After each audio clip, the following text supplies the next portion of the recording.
মধ্যপ্রাচ্যে চলমান ইরান যুদ্ধের উত্তাপে বড় ধরনের সংকটে পড়েছে ভারতের বিমান সংস্থাগুলো। একদিকে পাকিস্তানের আকাশপথ ব্যবহারে নিষেধাজ্ঞা, অন্যদিকে মধ্যপ্রাচ্যের আকাশসীমায় কড়াকড়ি। এই দুইয়ের জাতাকলে পড়ে আন্তর্জাতিক ফ্লাইটের শিডিউল বিপর্যয়ের মুখে পড়েছে এয়ার ইন্ডিয়া ও ইন্ডিগো। গত বছর থেকে ভারতের জন্য পাকিস্তানের আকাশপথ বন্ধ থাকায় ইউরোপ ও আমেরিকা যাতায়াতের জন্য মধ্যপ্রাচ্যের করিডোরটি ছিল একমাত্র ভরসা। কিন্তু চলমান যুদ্ধ পরিস্থিতিতে সেই পথও এখন সংকুচিত হয়ে আসছে। ফ্লাইট ট্র্যাকিং সংস্থা সিরিয়ামের তথ্য মতে গত 10 দিনে এয়ার ইন্ডিয়া ও ইন্ডিগো তাদের নির্ধারিত 1230টি ফ্লাইটের মধ্যে প্রায় 64% পরিচালনা করতে পারেনি। বিশেষ করে মধ্যপ্রাচ্য, ইউরোপ ও উত্তর আমেরিকার রুটে এই বিপর্যয় সবচেয়ে বেশি দেখা গেছে। এভিয়েশন বিশেষজ্ঞ অমিত মিত্তাল এই পরিস্থিতিকে ভারতীয় বিমান সংস্থাগুলোর জন্য ডাবল হোয়াম্মি বা দ্বিমুখী মরণ ফাঁদ হিসেবে বর্ণনা করেছেন।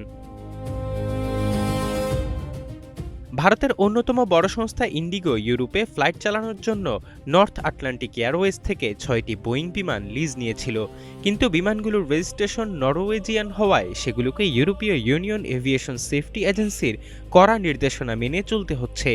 এই নির্দেশনায় ইরান, ইরাক, ইসরায়েল ও সৌদি আরব সহ মধ্যপ্রাচ্যের 8টি দেশের আকাশপথ এড়িয়ে চলার পরামর্শ দেওয়া হয়েছে। ফলাফল হিসেবে ইন্ডিগোকে এখন আফ্রিকা মহাদেশ ঘুরে অনেক লম্বা পথ পাড়ি দিতে হচ্ছে। এতে প্রতিটি ফ্লাইটে বাড়তি 2 ঘন্টা সময় লাগছে।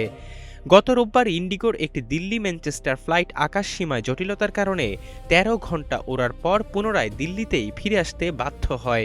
আর্থিক প্রতিষ্ঠান এইচএসবিসি জানিয়েছে, এই ভূ রাজনৈতিক উত্তেজনার ফলে ভারতীয় এয়ারলাইন্সগুলোর মুনাফায় বড় ধস নামবে। কেবল 7 দিনের ফ্লাইট বাতিলের কারণেই সংস্থাগুলোর বার্ষিক কর পূর্ব মুনাফা 1.2% কমে যেতে পারে। এয়ার ইন্ডিয়া এমনিতেই লোকসানি প্রতিষ্ঠান হিসেবে পরিচিত। গত বছর তাদের লোকসান ছিল $433 মিলিয়ন। পাকিস্তানের আকাশপথ ব্যবহার করতে না পারায় প্রতি বছর তাদের প্রায় $600 মিলিয়ন বাড়তি খরচ হচ্ছে। এখন মধ্যপ্রাচ্যের সংকটে লম্বা রুট ও বাড়তি জ্বালানি খরচ সেই লোকসানের বোঝাকে আরও কয়েক গুণ বাড়িয়ে দেবে। বিশেষজ্ঞদের মতে জ্বালানি তেলের ক্রমবর্ধমান দাম এবং দীর্ঘতর রুট ভারতের বিমান পরিবহন খাতকে এক অনিশ্চিত ভবিষ্যতের দিকে ঠেলে দিচ্ছে।